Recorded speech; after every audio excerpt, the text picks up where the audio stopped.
तो चलिए guys start करते हैं। आज का टॉपिक जो है हमारा वो है कि केमिकल रिएक्शन या इक्वेशंस को हम बैलेंस कैसे करते हैं। तो आज का टॉपिक स्टार्ट करते हैं हम। देखिए आज का टॉपिक हमारा बैलेंसिंग ऑफ केमिकल इक्वेशंस।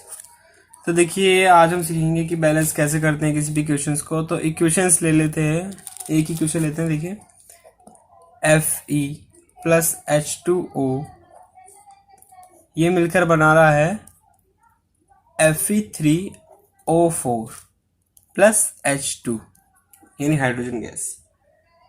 तो देखिए किसी भी जो इक्वेशन कोई भी इक्वेशन है केमिकल रिएक्शन की, उसको बैलेंस करने के लिए सबसे ज़रूरी है पहले एक टेबल बना लेना।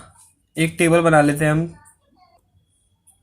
देखिए हमारा स्टेप 1 है, हमें इस तरह से टेबल बना लेनी है जैसा हमने पहले बनाते थे कि elements, number of atom in reactants and number of atom in products. तो इस तरह से हमें वो टेबल बना लेनी है। एंड देखिए ये अनबैलेंस केमिकल इक्वेशन हम देख सकते हैं। यहाँ Fe के जो आयरन के मेटल है रिएक्टेंट साइड पे 1 है, इस प्रोडक्ट साइड पे 3 है। तो एक अनबैलेंस केमिकल इक्वेशन है, इसको हम बैलेंस करते हैं। तो दूसरा स्टेप है हमारा स्टेप 2। स्टेप 2 क्या है? देखिए अगला स्टेप है, मैंने लिख दिया है first of all balance hydrogen और ऑक्सीजन। देखिए इस दुनिया में कोई भी रिएक्शन ऐसी नहीं है, मतलब इस दुनिया में 100 में से 90% रिएक्शन ऐसी होती है जिसमें हाइड्रोजन और ऑक्सीजन होती ही ज़रूर है। तो सबसे पहले हमें क्या करना है, हाइड्रोजन और ऑक्सीजन को बैलेंस करना है। सबसे पहले किसी भी रिएक्शन में अगर उसमें हाइड्रोजन और ऑक्सीजन है तो सबसे पहले हमें हाइड्रोजन और ऑक्सीजन को बैलेंस करना है। तो देखिए हमने क्या करा इसमें, देखिए हाइड्रोजन यहाँ पे हमने देखा 2 थे इसके एटम, और यहाँ पे देखा यहाँ भी 2 थे। हाइड्रोजन तो बैलेंस है, लेकिन ऑक्सीजन यहाँ पे 1 है, यहाँ पे 4 है। तो हमने क्या करा, यहाँ पे इसको पूरे को 4 से मल्टीप्लाई कर दिया। लेकिन फिर हमने देखा कि ऑक्सीजन तो बैलेंस हो गया 4 लेकिन हाइड्रोजन जो है वो 4 2 8। हाइड्रोजन यहाँ पे 8 हो गए एंड यहाँ पे हाइड्रोजन 2 ही रह गए। तो हमने क्या करा, ये यहाँ पे जो प्रोडक्ट साइड में जो हाइड्रोजन था यहाँ पे 4 लगा दिया।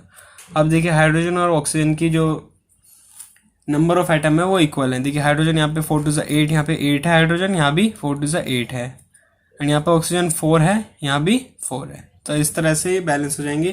पहले हमें करना है हाइड्रोजन एंड ऑक्सीजन। अब देखते हैं अब आयरन को देखते हैं कैसे करते हैं। अब स्टेप 3 देखते हैं क्या हमारा। स्टेप 3 है after balancing hydrogen and oxygen balance other elements. मतलब जो हाइड्रोजन और ऑक्सीजन बैलेंस हो जाए फिर बाकी सबको बैलेंस करना। देखिए 3rd स्टेप हमारा बाकी जो हाइड्रोजन और एक बार हाइड्रोजन और ऑक्सीजन बैलेंस हो जाए तो फिर बाकी सब एलिमेंट। बाकी इसमें बस यहाँ पे Fe था। तो यहाँ हमने देखा प्रोडक्ट साइड पे आयरन के कितने मेटल हैं, एटम है 3।